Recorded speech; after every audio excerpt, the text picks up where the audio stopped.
to a program here at the Branch County Library in Coldwater. I'm Garth Brokaw, and our family does have some connection here.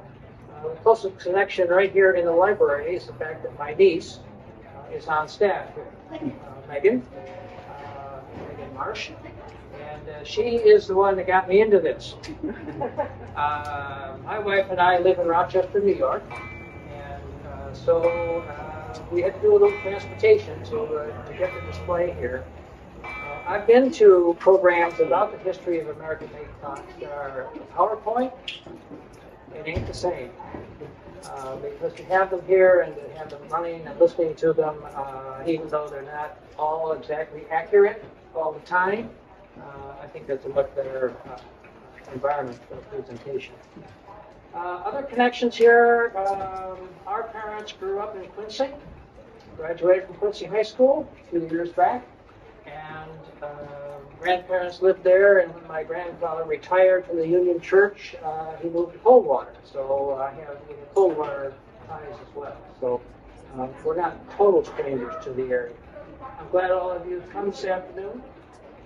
I hope you'll enjoy what we're going to do. What we're really going to do is we're going to walk through the history of American-made clocks in the United States, obviously, from about 1800 up until about 1929. Because when you get to 1929, everything starts to become electric. And so the wind-up clock phases out at that point. Although a lot of people in the 30s couldn't afford a new clock, and so they continue to use their wind-up clock. But as far as production of clocks, it really all moved to electric. I had my grandmother's first electric clock about 1931, and it's a GE. So that really was the end of the wind-up clock. So we're going to begin over here. You're going to have to kind of crank the next a little bit. And I wasn't aware we were going to be in the woods. But we'll start over here with this little clock on the end. This is not the oldest clock in my collection, but it's the oldest shelf clock. And this is known as the Massachusetts shelf clock. And it is actually driven by a weight in the back, and it's only one weight, and it only keeps time. There's no strike mechanism. So technically, don't ask me why, technically, if it doesn't strike, it's not a clock. It's a timepiece. So, who knows who made these designations and, labeled things and so on and so forth. But this is about 1805. They were made, interestingly enough, when people came from England and France and elsewhere to the United States in that late 1700s, if they had a clock, they brought just the movement, just the innards. They didn't bring the case. Not enough room, not enough storage on the boat, all right? And so they would bring the movement. So even though this is an early American case, the movement is English. So it is a brass movement. The minute you get into American-made clocks in that era, you're over here with the Eli Terry, and the movements are wood. Okay? Wood movement, wood gears. Originally, they were hand-carved, and then they figured out how to stamp them out in presses and so on and so forth. So it became much more affordable. Clocks were expensive. If you had a clock in that era, you had some wealth, there's no question about it. Or you inherited it from a family. Okay? Now, the interesting thing about this movement is that if you look at the back here, if you look at the bushings, and Steve is correct me if I label things. Steve has worked on some of my clocks over here, so a lot of credit goes to him. What material is that? No? It's wood. The bushing is? The bushing is wood, okay? I see that.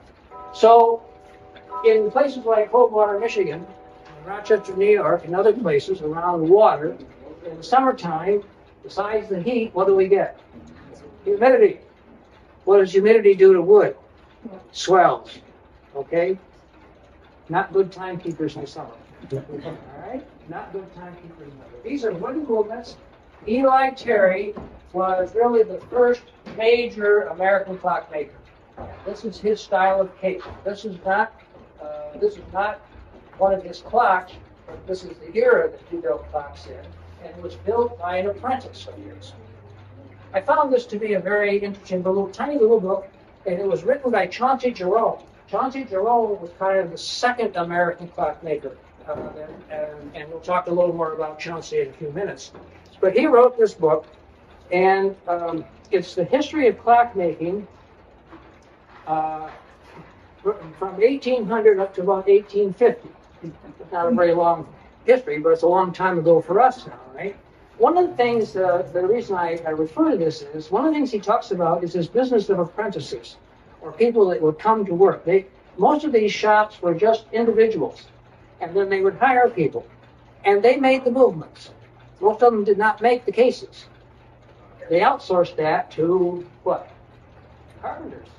All right? So most of your wood cases were made for carpenters, but they made the movements. Anyway, he would hire, he had a shop, and he would hire staff, and they would learn the trade, and they'd work for him for 2, 3, 4, 5 years, so on and so forth, and then they'd find another shop that maybe gave them a little more money, and they'd go over there, and guess what they'd take with them?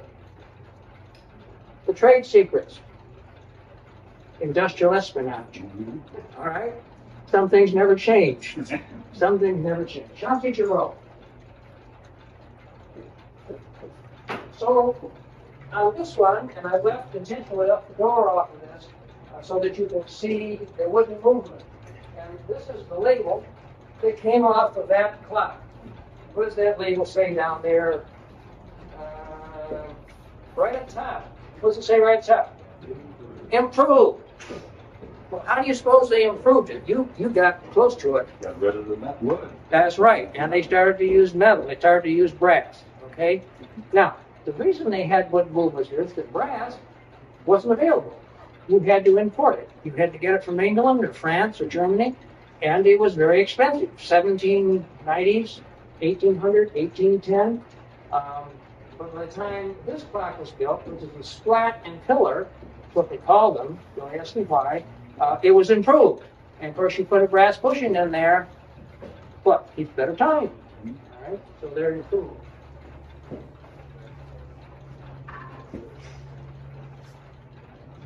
Not only did they outsource the cases, but they outsourced the faces, because these were all hand painted. And this happens to be the face off of that clock. That clock has a little history to it, personal history to it. Actually belonged to my dad, because he had a friend who had a hurricane lamp. And by hurricane lamp, I don't just mean the kerosene, the round globe and the round globe. You know, those are the real hurricane lamps. And he wanted that hurricane lamp, and this guy that he worked with had that clock, and so they swapped. I think I'm grateful. But I love hurricane lamps, and I like the ones that aren't electrified. So anyway, that's how that clock came into our family. The clocks continued to progress. This particular clock, which was running earlier and isn't at the moment, is weight driven, and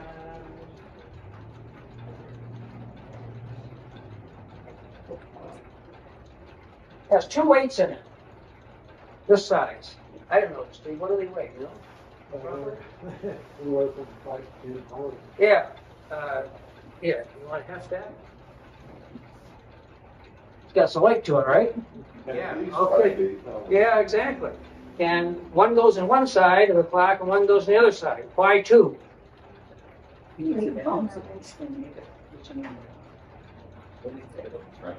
Wait, how are you? No, you're right. One side is for the time, other side is for the strike. Okay. And this particular, it's called in New York, this clock is a New York Empire clock, and it will run 8 days. A lot of the early clocks only ran 30 hours.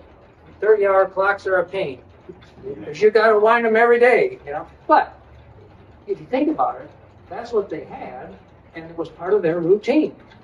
You know, it's like you pump the water, from the well. You have to do that every day or 3 times a day or whatever it is. So you wind up winding the clock. I remember my grandfather, every Saturday, they lived with us. Every Saturday night, he'd take his bath.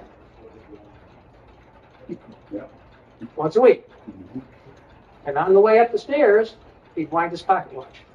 And it was good for 7 to 8 days. So it was part of the routine. This little clock here is really quite unusual. Some people have asked me, well, what is the most rare one that you have in your collection? It's probably this one. And afterwards, I'll leave the door open and you can look at it. This doesn't have weights in it. It actually has, this is called a wagon spring clock. And it has the leaf spring, like on your wagon wheels, or it used to be on your automobiles too. And so you wind up both sides and it pulls the spring up, and that gives it the tension to run the clock. We're into about 1840 to 1850 now with these clocks, and it didn't last very long. Evidently, they weren't very practical because those springs would break. And when they break, they go right through the bottom of the clock. So they only made it for maybe 2 years, maybe 3 years. So they're really quite unusual. I thought I'd share with you, just to give you the context of where we are, some of the things that were going on in that era. In 1897, the first U.S. frigates were launched. Okay, Washington died in 1799. 1800, the government moved from where to where? From New York City. From New York City to D.C. That's right, to Washington. I have a few plants in the audience, my brother and my sister-in-law and my wife. My wife knows nothing about it, so she doesn't really know. Anyway, she just puts up with it. All right? In 1802, West Point was established. 07, Robert Fulton makes the first successful steamboat trip. War of 1812, we're going right up to about the 1840s here. 1817, the first public school for the deaf was established in Connecticut. In 1819, Spain ceded Florida to the United States. In 1825, John Quincy Adams was elected president. And this is the one that is always fun to ask people in Rochester, New York. Is the Erie Canal open? And it amazes me the number of people that don't know that but live there. You know, they're just, you know. Anyway, so those were some of the things that were going on. The Mormon Church was organized in 30. In 33, Oberlin College was the first to adopt co-education, and the list goes on. After we get through the Empire clocks, and some of these are called triple deckers because they have a door here, and they have then a double door up here, and some of them actually have 3 doors on them, and they're called triple deckers. After we get past the wagon spring clocks, we have the OGs. All 4 of these are OGs. We think that the OG has to do with the shape of the molding around the clock, but we don't know that for sure. I have my own theory. I think the first person that saw one come off the assembly line or come out of the shop said, "Oh, gee, that's beautiful." But there may not be any credence to that. Chauncey Jerome is the one that came up with this clock. Now we're in brass. Now we're up in the brass movements. A lot different than the wood movements. And I wouldn't even begin to make a guess as to how many different kinds of brass movements there are, or that were made in the history of American clock making. Everybody had a new idea. Everybody had a different idea. They were bringing food, so on and so forth. So brass movements when you get up to the OGs. And the OG, and this is a 30-hour OG, so you got to wind it every day. They are still weight driven. Still doing weight driven. And this was the first mass-produced clock in Mexico. It was easily mass-produced, easy to build, obviously, and it was affordable. That was the bottom line. It was affordable. People could afford it. Then they also made an 8-day, which is this. And this clock is, people also ask me which is my favorite clock. This certainly is one of them because this has family history. This clock belonged to one of my grandfathers. that lived in Quincy, and my granddad had a cottage on Marble Lake. And in the summertime, in the wintertime, this clock sat on the mantle of the stone fireplace in his kitchen on Brown Street in Quincy. When he opened the cottage, and the clock was on the mantle in the cottage was open. And in the fall, when the clock left, the cottage was shut. That was it. Okay? So that's the way it was up until his death in 1960. This little clock is also an OG. It's a variation on the OG. Obviously, the case is quite different, but it's still the same type of movement and in the same era. We're talking now 1840 up to about 1855 with the OG clocks. And also has some family history. One of our great grandfathers, who also lived in Quincy, was a farmer, kind of, among other things. He also was an auctioneer.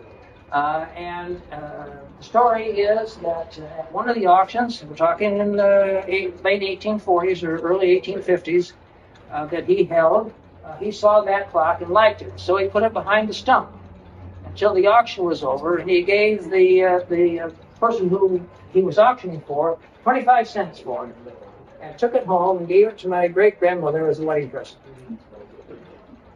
25 cents. Well, we're talking 1851. All right.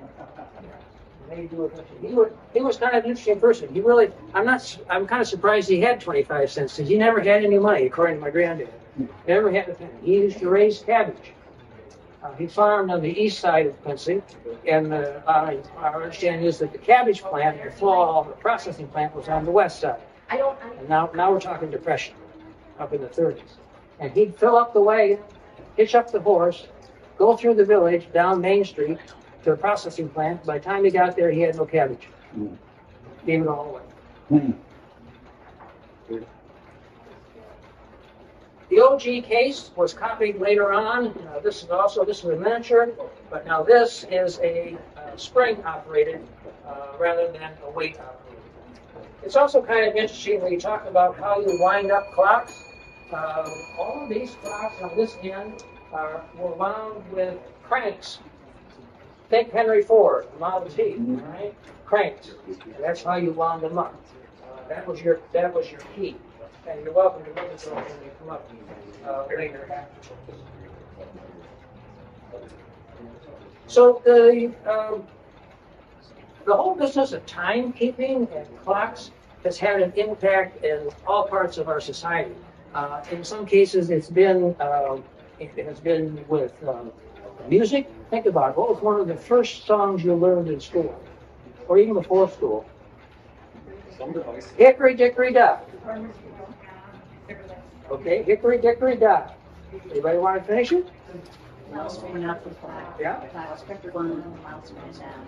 Hickory Dickory Dock. That's right. Okay. Now there was another one too. I assume I know I learned it. My brother and I graduated from school in Adrian, Michigan, but I assume that everybody learned it in school, and that has to do. What's another one that you learned? No, we're talking about clocks. Time. I'll give you a hint. Grandfather's clock? You ever heard grandfather's clock? No? Okay, grandfather's clock was too large for the shelf, so it stood 90 years on the floor. Ring a bell, maybe? All right. It was taller by half than the old man himself, though it weighed not a pennyweight more. It was bought on the morning of the day he was born, and was always his treasure and pride, but it stopped short, never to go again, when the old man died.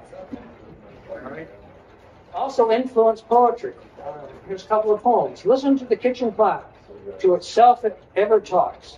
From its place it never walks. Tick-tock, tick-tock, tell me what it says.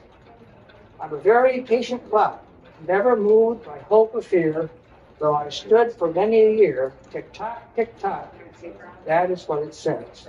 And there are a bunch of other poems. You could, of course, you can Google this stuff now and spend half the day looking at it if you're really interested. From here we move on up into the 1850s and later. Here are some of the things that were going on. Anybody know when the first kindergarten opened in the United States? 1856. And think about how many people who went to school in the 20s and the 30s did not go to kindergarten. That's a long time from when it first opened. First Pony Express in 1860. Civil War ends, we know that, in 1865. Little Women was published in 68. The Boardwalk in Atlantic City was completed in 70. Yellowstone became a national park in 72. Hershey's Chocolate Company formed in 94. Edison introduced the kinescope. And in 1895, America the Beautiful was composed and published. So, now we're up to the 1800s, middle 1800s to late 1800s. These two clocks are steeple clocks. This one also happens to be a family clock, belonged to my dad, my granddad. And one of the ways that you actually can date clocks, there are several ways. One of the ways is if they have their label. And the reason that works or helps is that the clockmakers, we have records of who they were and where their factories were at what periods of time. And what would happen is sometimes the factory would burn down and they decide, well, Forestville, Connecticut, I'm tired of this town, maybe I get a better deal over here in Hartford or so on. And so they moved and they built a new plant. And that would always show up on the labels. They'd also change the name of their company sometimes. So it might be Gilbert Clocks, or it might be William Gilbert Clocks. And the labels for William Gilbert Clocks were a different date than the ones for Gilbert Clocks. And so that's partially how you date clocks. This happens to be a label that came out of that little steeple clock over there. And the reason it came out was that my dad had the clock and he had it in his closet. And the chimney went up through the closet. So the chimney kept the closet very warm and very dry. And the whole clock fell apart. Just because it was glued together. All right, and it just fell apart. And then you have miniature steeples. And sometimes you have steeple clocks that are in between these two. Now this miniature steeple is only 30 hours. See, there's only one wind-up hole, but just for the timepiece. So there's one that that's a timepiece.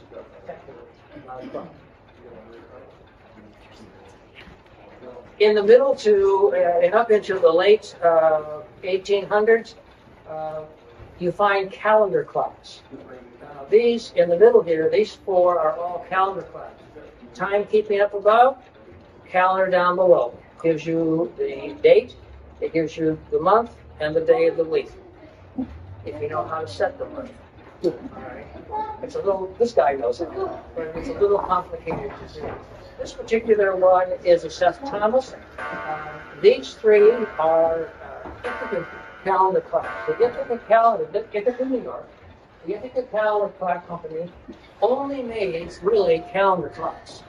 That was their business. And they made a lot of them, and they made them very well. They did also make timekeeping clocks for factories.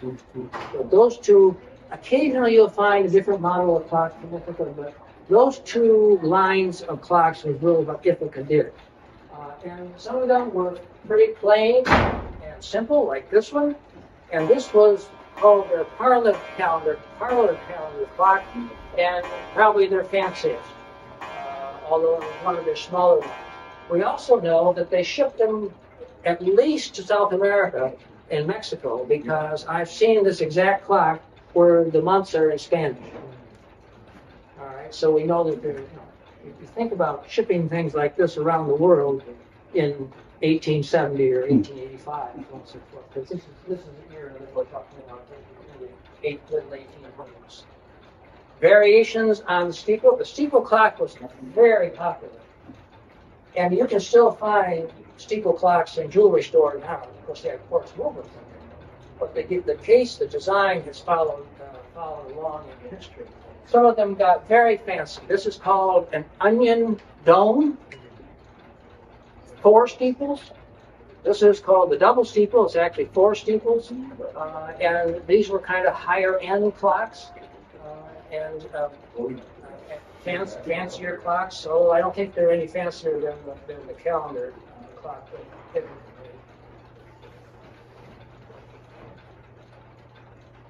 Something else I was going to tell you about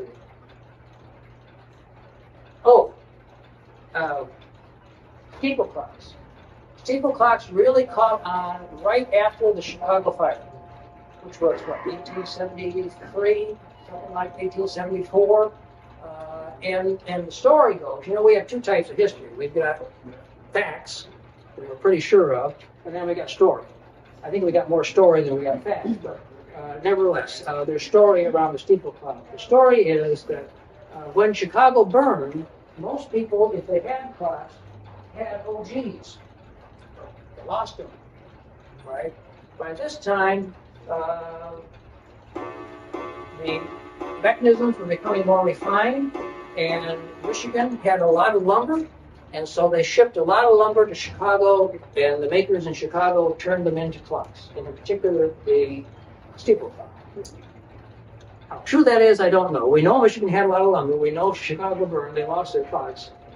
It kind of fits together. Okay? All right. Time trivia. This is where you get to play. All right. Time and clocks show up in music a lot. All right. So this is, you didn't know you were going to have a fill-in-the-blank quiz, did you? This is a fill-in-the-blank quiz. I'm going to throw out these song titles, and you fill in the blank. Alexander's Ragtime Band, right.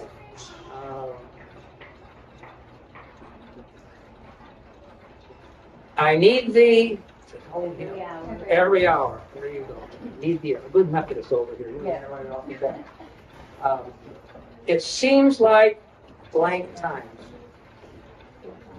Old times, exactly. Let's see. Gee, I dream of like what time? Oh, you're right. That is one of the songs. I dream of what? This one, Rochester always gets. Lilac time. Okay. My time is. That's right. Sleepy time. Yeah. So, yeah. There's one. There's another one. Sleepy time. Sleepy time tea. Did you have your sleepy time tea yet? Yeah. Okay. She'll fall asleep halfway through this, right? It's what is it? Sleepy time. I've lost it. Lullaby. Oh. Sleepy time lullaby. Okay. Till the end of time. Blank after time. Time after time. That's right. Oh, I love this one. When the blank, blank, blank leaves for Alabama. My wife's from Alabama. When the blank, blank, blank leaves for Alabama. The night choo-choo. When the night choo-choo leaves for Alabama. Okay? All right. Moving along. Jump into the 1890s, the 1900s. Spanish-American War ends in 99. Ethel Frances Bullard graduates from Holliston High School in Holliston, Massachusetts. But you didn't know that, did you? That was my great. That was my grandmother. Find any history book. You know, just look under Bullard. 1902, Helen Keller's autobiography is published. Ford Motor Company was founded in 03. First Olympics in 04, and on the NAACP was formed in 09, Scouts, Boy Scouts in 1910, and on we go up to 1929 was the stock market crash. We all know this. Okay, so there are some oddities in this collection, but when we get into those late 1800s, this is known as a beehive clock. There's some evidence that beehive clocks were around as early as the 1840s, and that they were some of the first ones where they tried to use metal springs for the movement. And rather than, they didn't have steel or a lot of steel at that point, they used copper. Total failure, because copper was far too soft. It couldn't hold the tension, even for 30 hours. they couldn't hold attention.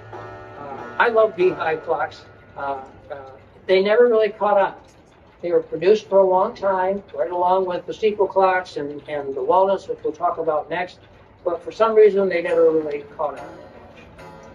This happens to be, this again, the spring action, and it's 8 days. So you're only winding it once a week. The next fad, if you will, and this is like anything else, furniture now and clothing and so forth, it all had to do with fad and design, was the walnuts. And these were really mantle clocks, again, parlor, maybe dining room, on your sideboard or your buffet. This particular one actually won an award for design, case design, in the World Exposition in 1893. It's called the African Queen. Now, in Victorian furniture, there are some significant changes as you move along in history.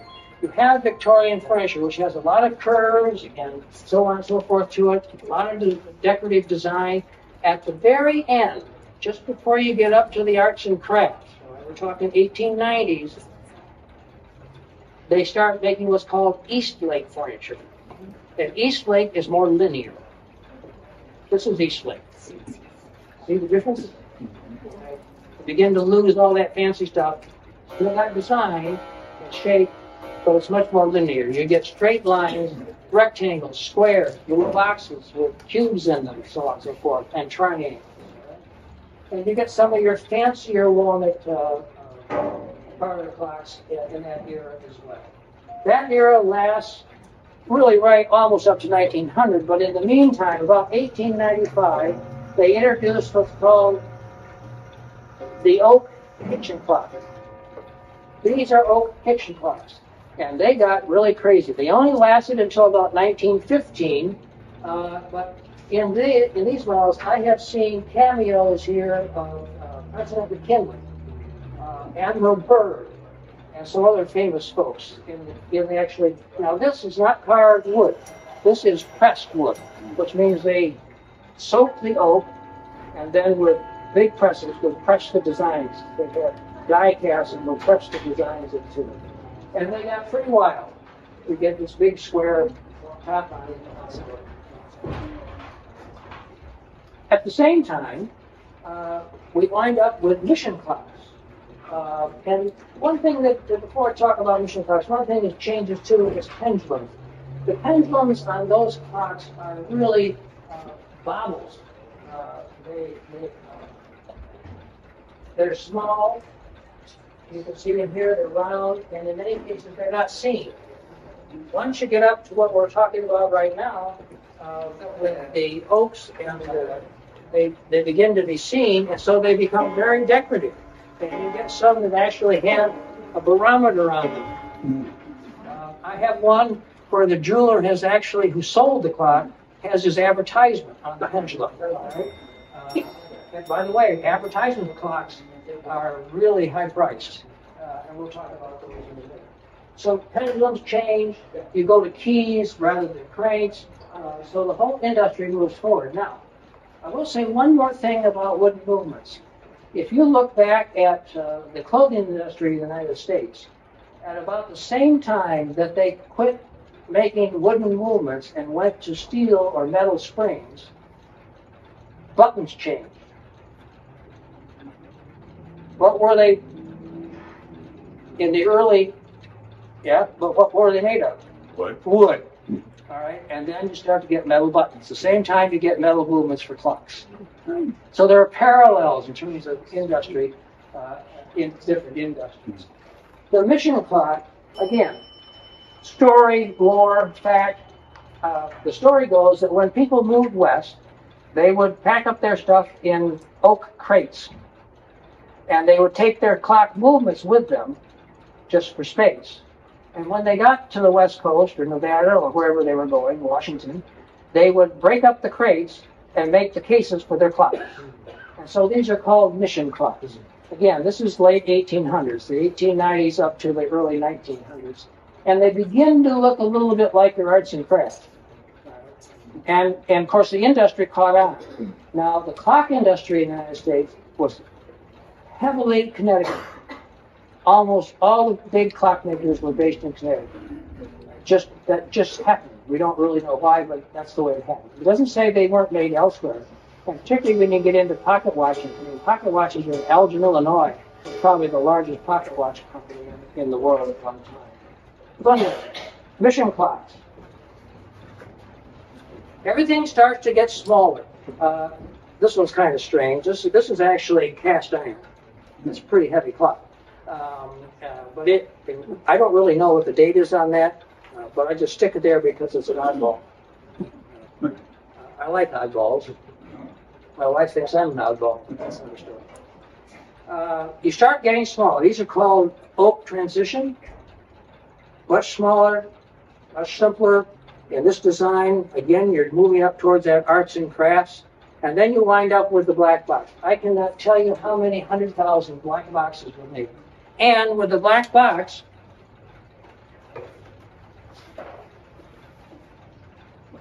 Sears Roebuck, here they are.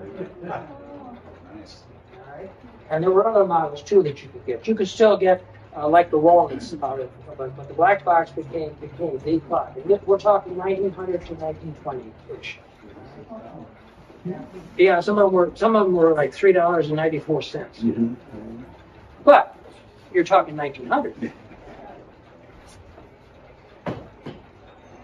And they came in all different kinds of shapes and sizes. And then you kept getting smaller, and you wound up into these little mantle clocks like these.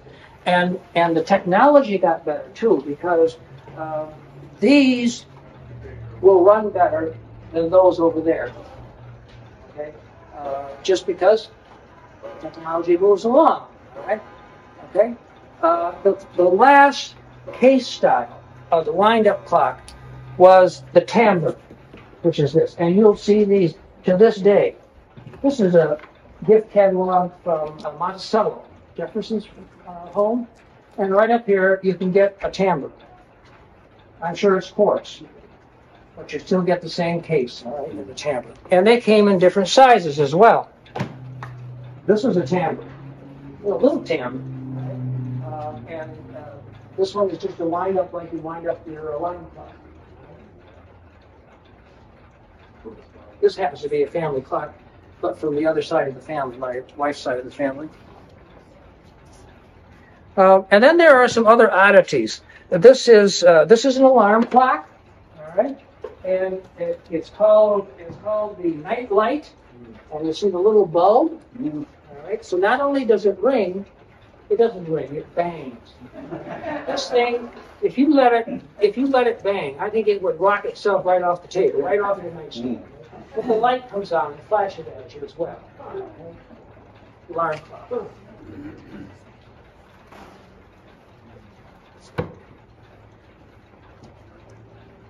And I bet you all know what this is. It's an alarm clock too. What do we call it? Big bet. Big Ben. Who did this belong to?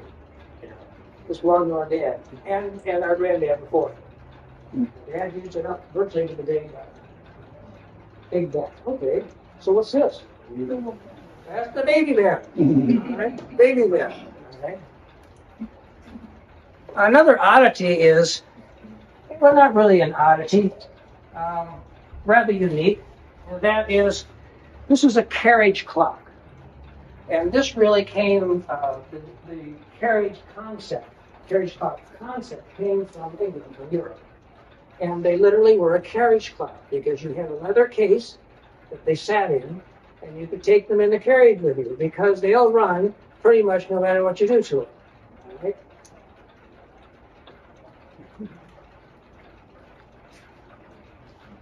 And of course, this is an American-made clock, but it has a French look to it.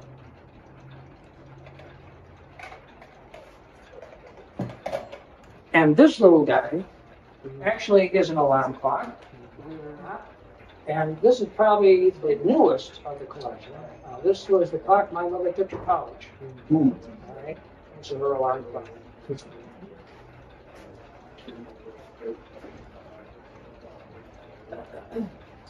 The clocks here, for the most part, except for the one in the middle, are what's called Connecticut shelf clocks. They're also called cottage clocks. See how small they are? You can kind of see. Imagine you had a cottage on Cape Cod with a little fireplace, a little cottage clock. That's really what these were. And there were all different kinds of models made. The one in the middle is an exception. The one in the middle is actually a military clock. The wood is maple. Not very many shelf clocks made out of maple. It's made out of maple, and it has military time on it. So if you look at the dial, you can look at it. 2200, 2300, 2400, and then the regular numerals as well. So it's a military clock. I actually found that over Hog Creek in Princeton. Questions? How did you start? It was family. It really was. Yeah, and then my wife says I got a disease, and it went from there. It hasn't been, there's no cure for it. That we know of. There are a couple things here that are really kind of fascinating. This is an issue of Smithsonian back in 1999. There's a wonderful article in here about taking the measure of time. I'm sure you can find it online. It's worth the read. It will kind of stretch your thinking for a little bit. And then there's another one here that came out in National Geographic in 1990 called "The Enigma of Time." Another mind stretcher. Okay, because time is really a human creation, is it not? Or at least how we keep time. Let me share with you, just to finish out here, a couple of things from those articles. Oh, before I do that, though, I didn't bring any of my wall clocks because no place to hang them. Okay, but I would be really remiss if I didn't talk about two styles of wall clocks. Number one is the banjo clock. This is a purely American style case. No one came up with this but the Americans. Okay, and this goes back to as early as 1800. And you can still find this. You can find this in clock shops, of course, with quartz movements in it, so it's fluff, but you can still find this style of case. Okay? And the other one is called the regulator. School clock. People call this a school clock. It wasn't only the school clock. It came with long drop boxes. It came with short drop boxes. It came with round crowns on it. It came with octagonal crowns. Probably the octagonal is the most common one that you remember from if you did go to a one-room school. But you found them in every courthouse, railroad station, all the public buildings. You would have found the regulators. Some of them say regulator right across from. And these, particularly the rectangular ones, many times were used for advertising. I've seen Coca-Cola advertisements on it. I've seen ointment advertised like Sloan's liniment. Anybody use Sloan's liniment? No? My grandmother lived with us and she used that. Her bedroom was downstairs and she slapped that stuff on at night. It'd clear your sinus. Two stories up. All right. So, banjo clock, regulator. Let me share with you a couple of things from the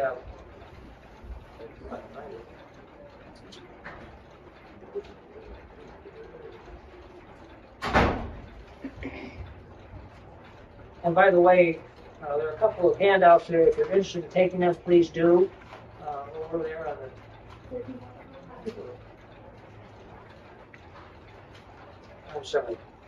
I usually have everything in order. Here. Keeping time. The beat goes on. What is time? We physicists work with it every day. But don't ask me what it is. It's just too difficult to think about. This physicist, right? We've given more attention to measuring time than to anything in nature. But the time remains an abstraction, a riddle that exists only in our minds. Without the clock, there is no modern world. It is the difference between a complex, intricately coordinated society and a primitive one only vaguely aware of time's possibilities. One more. I love this. Clocks are very limited devices. The past does not exist except in our memory, nor the future except in our expectations of it. The most a clock gives is the time an instant ago, not even the time now.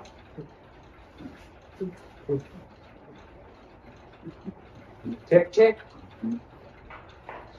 Questions? Yes, sir. If you buy an old clock like these, and the face is darkened because of time, do you recommend, or is it okay to clean that face, or do you recommend leaving it as it is? They're pretty hard to clean.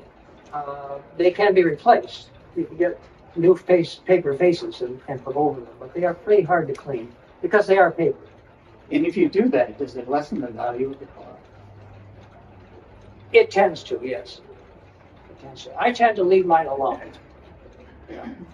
And some of them you can see in the store. Some of them are really, I may not have brought that one, but now this, somebody has done some work on this.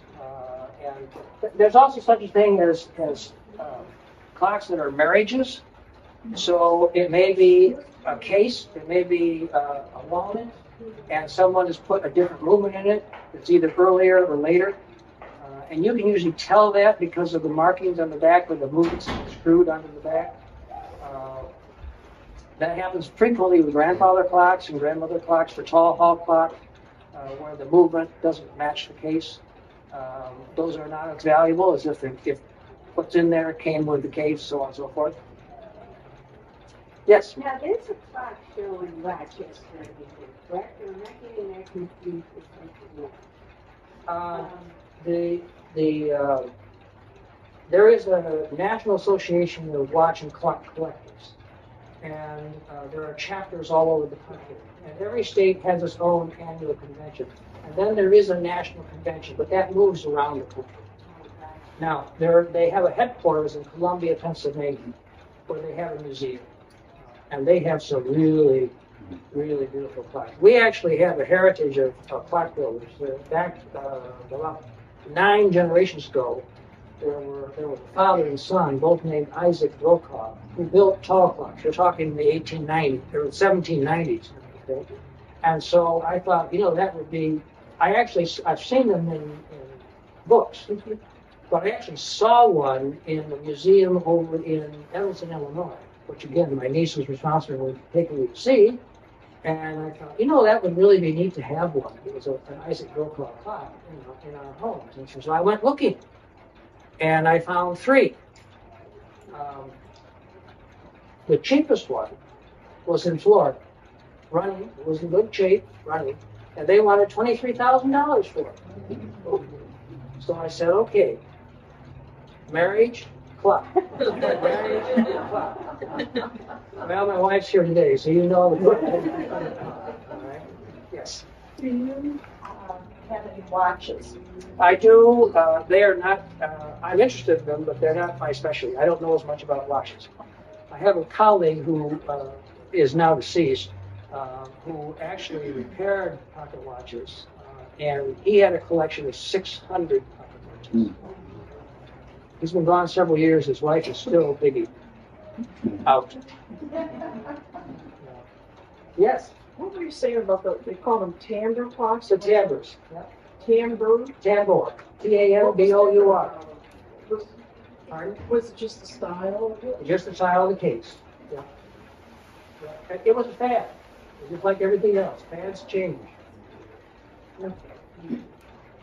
Yes, Steve. What about the big one? I know that's not yours. That big one is, I don't think they have to worry about it ever being stolen. I wouldn't even want to try to take the pendulum off of it. Now, you've worked on big clocks. Yeah.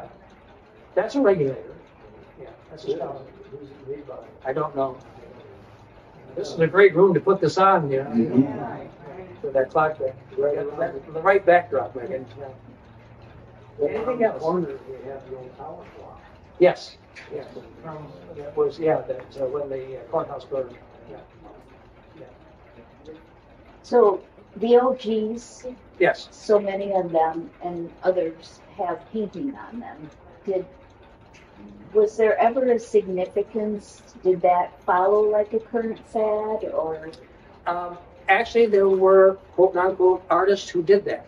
It's called back glass painting, and it's painted on the back of the glass. So you got to think about how you do that to produce what you want on the front. And what's there is whatever was in their mind, or in this case, there's a building there. It looks like a museum. It almost looks like something part of the Smithsonian. So there are monuments painted on, and then many times look at the portrait over here on this one. That's a back paint. There are floral arrangements, and there's just all kinds of different back paint. You have floral arrangement here on the little black face one. And many times you have no idea what the building is. Something that either where it was built, it was the local museum, or it was the county courthouse, or yes. How come a lot of them have Roman numerals and a few of them don't have? What was the first? Well, They just liked them better? yeah. Some have both. Some I don't have any, but I've seen them with both Roman numeral and ordinary. You know, good questions. Anything else? All right. Well, it's just time to stop, so to speak. Thank you all very much. You're welcome to come and look. Just be a little careful with the tables here. They tend to